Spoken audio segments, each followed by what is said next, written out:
Guys welcome back to Emroz Bhojpuri. तो आज हम रिएक्शन करने वाले हैं नथुनिया 2 पर। तो भैया नथुनिया 2 का बहुत दिनों से आप लोगों को इंतजार था। मैंने सोचा कि भाई टाइम वेस्ट क्यों करें, फटाफट कर देते हैं रिएक्शन, आपकी रिक्वेस्ट भी पूरी कर देते हैं। और मुझे भी बहुत दिनों से इंतजार था इस सॉन्ग का।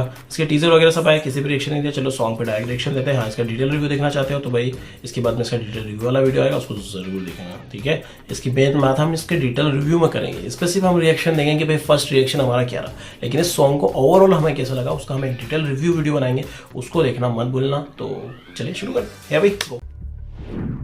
भैया प्रणाम, आज उनका शादी है, जल्दी जाए राउर राह देखा तारी। और ये तो डेजू शाह है, रेस्ट्री वाली। ओ भाई वेट लूज किया है यार डेजू शाह ने।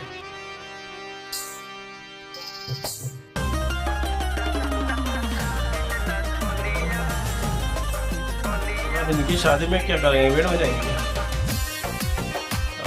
लुक तो तगड़ा है भाई, ये टैटू शेटू मस्त लग रहे हैं, बढ़िया लग रहा है, पावरफुल सॉन्ग लग रहा है। अपना रखिया में गजरा लगा के रखनी, गजरा में साड़िया टका के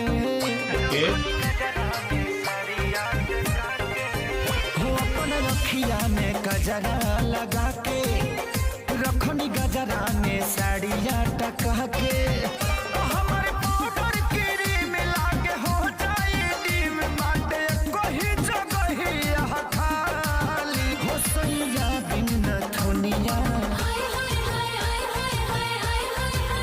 हो सैया बिन नथुनिया के डाली हो राजा बिन नथुनिया के डाली।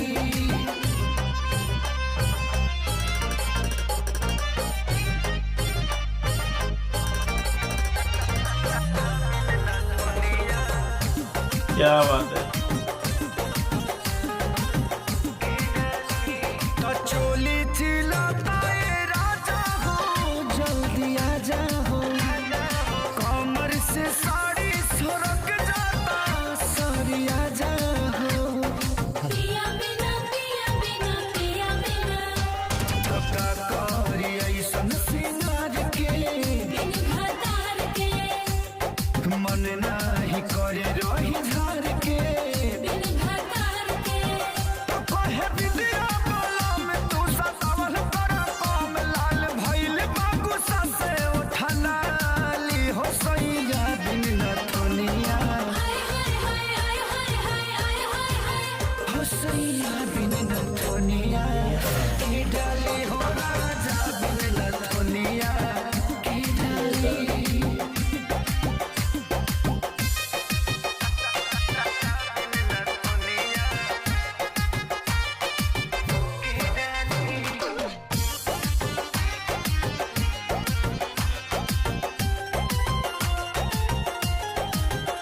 हरी चूड़ी के सुर सखी भावे ना, केहू बजावे ना, सुना संगीत बहजवाने के केहू गावे ना,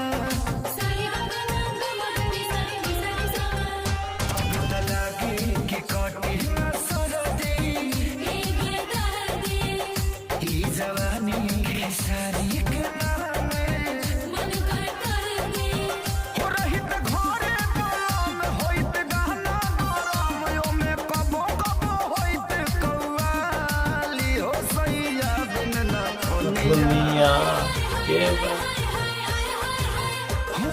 सैया बिन नथुनिया की डाली हो राजा बिन नथुनिया की डाली हो सैया बिन नथुनिया ये डाली।